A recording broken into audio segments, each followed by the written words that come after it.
In a development that caught even Yamaha's senior staff off guard, Toprak Razgatlioglu's private MotoGP test delivered results far beyond early expectations. Good evening. Today, we're examining a story that has quickly become one of the most discussed moves in the paddock. Toprak Razgatlioglu's private MotoGP test with Yamaha, a session originally meant to be routine, but now raising major questions about Yamaha's 2025 strategy.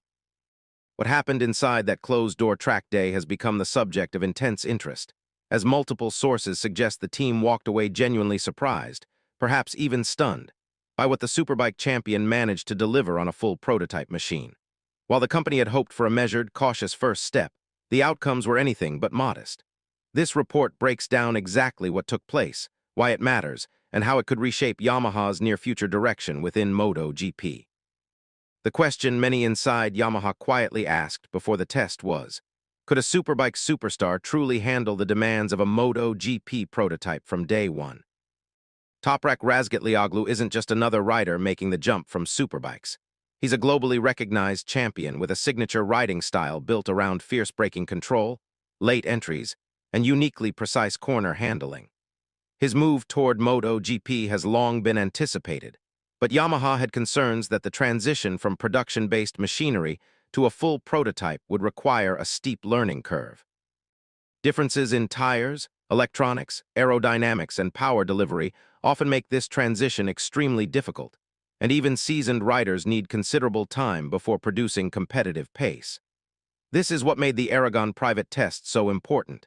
It was Yamaha's first real chance to see whether Toprak's talents translated into the high-pressure, ultra-technical world of MotoGP. In practical terms, this session became the initial benchmark for evaluating whether Toprak could become a long-term solution for Yamaha's recent performance struggles. Behind the silence surrounding the Aragon session was something Yamaha didn't plan to discuss publicly, because what happened wasn't part of the script. Yamaha carried out the private test at Motorland Aragon with minimal publicity, a decision intended to lower expectations and keep all results internal. No official lap times were released, and much of the garage activity remains undisclosed. What we do know, however, is that the test wasn't supposed to be a headline maker. It was expected to be a controlled, conservative introduction to the MotoGP environment, with engineers offering guidance while the rider focused on acclimating to Michelin tires and the refined V4 power curve. What reportedly surprised Yamaha staff was how quickly Toprak began applying his signature Superbike braking philosophy on the MotoGP machine, a style many believed would require a long adjustment period. Insiders claim that by the end of the private session, Yamaha realized they weren't merely evaluating a newcomer. They were dealing with a rider who could push the project in a direction they hadn't anticipated. When Toprak rolled out at Valencia, Yamaha expected a cautious pace, but what they saw forced them to rethink their entire forecast for his MotoGP transition. Only days after the closed-door test, the public MotoGP test in Valencia offered the first visible confirmation of what Yamaha had witnessed earlier. Toprak appeared confident, composed, and notably decisive in his approach to high-speed braking zones. While he wasn't the fastest rider on the sheet, his adaptation rate impressed team officials, particularly his ability to understand the sensitive Michelin front tire, an element many previous Superbike converts struggled with for months. Reports from Yamaha personnel suggested they were pleasantly surprised, not only by his lap times, but by his attitude toward rapid changes in setup direction. His willingness to experiment aggressively allowed engineers to test configurations sooner than expected. This was the moment Yamaha realized the Aragon session had not been a fluke. Toprak had genuinely arrived in the MotoGP environment with intent. The true shock wasn't in his speed. It was in how naturally his Superbike strengths carried into MotoGP without the usual adaptation slump. The team's biggest revelation was that Toprak's late-braking technique, something that defined his World SBK career, translated far more effectively to the MotoGP chassis than anticipated. Historically, riders moving from Superbikes struggle when pushing the Michelin front to its limit, as the tire is notoriously sensitive and punishes aggressive entries. Yet Toprak embraced this challenge immediately. According to several internal debriefs, he delivered data that allowed Yamaha to analyze braking stability in ways they hadn't been able to with previous riders. His confidence also forced the engineering staff to acknowledge that their assumptions about how long he would need to adapt were incorrect.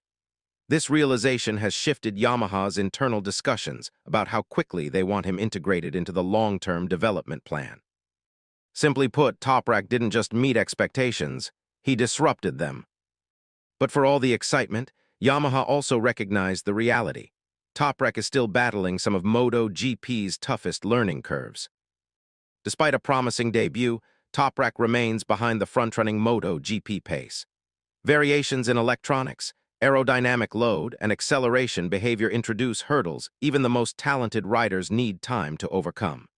His corner exit performance is still inconsistent, and adapting to the aggressive way MotoGP machines deliver torque remains a work in progress.